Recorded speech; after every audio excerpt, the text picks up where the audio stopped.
How is it going, folks? You're back with me, Neff, for another broadcast of The Weekly. Let's jump right back into it. This article is from Variety titled, Chris Hemsworth Takes Blame for Thor Love and Thunder Failure. I got caught up in the improv and the wackiness and became a parody of myself. I don't know if any of you guys out there have seen Thor Love and Thunder, but I have seen it. I know a couple other people that have seen it. Not one of the better Thors, while being entertaining. It was heavy on the comedy. The seriousness was turned down a bit. And that was really a movie you would have thought they would have taken a more serious route. But I think that's just kind of the spin that Marvel has been putting on their films. And it's not just Thor. It's been other films that they've done this with. But more specifically with this Thor film, it was a glaring aspect of the film. But just to go into this a little bit, it seems like Chris Hemsworth is kind of regretting just the angle they took on this film and his part in that. And so it's kind of interesting because this article is actually going to lead into another article that I have. But let me read a little bit more of this article, guys. Chris Hemsworth graces the cover of Vanity Fair's May 2024 issue, where he revealed that he feels Marvel fans deserve another Thor movie after the whiff that was 2022's Thor, Love and Thunder. The actor already admitted to GQ last year that his fourth standalone Thor movie was too silly for its own good, but the misstep appears to continue to haunt him. This is a quote, and it's the one that you saw at the title. I got caught up in the improv and the wackiness, and I became a parody of myself, Hemsworth told Vanity Fair. I didn't stick the landing. While Hemsworth has always been grateful for his career-defining role as Thor, he admitted to the publication that he grew frustrated with the character while playing him in 4 standalone Marvel films and additionally Avengers movies. So, with that being said, this is the lead actor of a popular film, especially in the MCU. Thor is basically, at this point, a legacy character for them. This is the main actor coming out and saying, I don't think I took the right approach to this film, and I think the film didn't go in quite the direction that I wanted it to go in. So it's kind of interesting when you see a lead actor do that. It's not the first time we've seen this happen, but I thought it was interesting that Chris Hemsworth did say that, because I think a lot of people felt after watching the film that, it was silly, and they didn't take the serious parts very serious at all. There was always a funny joke or maybe something else that came up that kind of took the spotlight from the serious moment. And you need to have a good balance in films. It can't be too serious and it can't be too silly. And I think they just lean too much into the comedy aspect of the film, especially in a film that shouldn't have been so comedic. So I thought that was interesting. But now it leads into our next article, guys. This one is from Yahoo News, but it's brought to us by Hypebeast. And a coworker of mine actually put me onto this article, and I thought it was a good article to speak on. Let's read a little bit of it. Avengers directors, the Russo brothers, pinpoint Marvel's issues of superhero fatigue. So, like I said, this goes into what we just talked about. And funny enough, Chris Hemsworth playing Thor was a part of these Avengers films, as we just spoke on. But let's read a little more into this article from Hypebeast. The MCU suffered in 2024 with flops from Ant-Man and the Wasp, Quantumania, and the Marvels, leading to a decline in interest from audiences globally. Speaking on the studio's recent struggles to gain radar, the directors explained their perspective about just why they think people are not gravitating towards the same storylines anymore. Joe Russo explains, quote, I think it's a reflection of the current state of everything. It's difficult right now. It's an interesting time. I think we're in a transitional period and people don't know quite yet how they're going to receive stories moving forward or what kinds of stories they're going to want, he added. That's the end of the quote. And then it continues with another quote.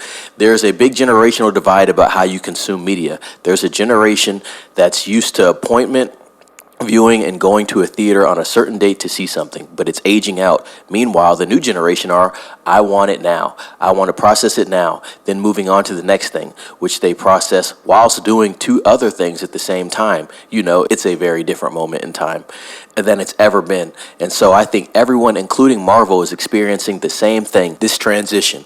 And I think that really is probably what's at play more than anything.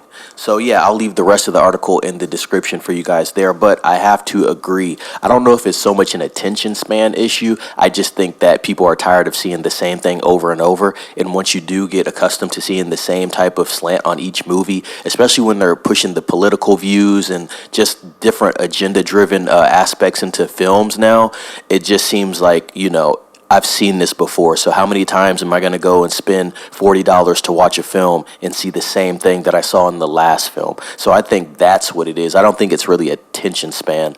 But yeah, I definitely agree with this. And I think, every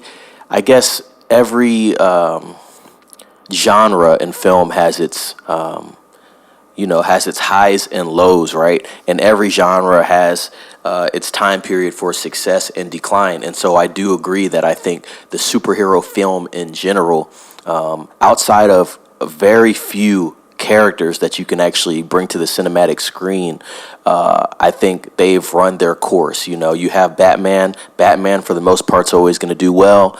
Superman, kind of shaky, but popular enough to where you can make something work for him. Not that we've seen a really successful Superman film soon. I know we do have the James Gunn film coming out, and I think 2025, 2026, we'll see what he does with that in the new DCEU. But yeah, you don't really see too many superheroes that can crack through right now. Spider-Man's one of them, you know what I mean? But you have a bunch of other, I guess you could say, B-tier characters that can't seem to really crack through at this moment.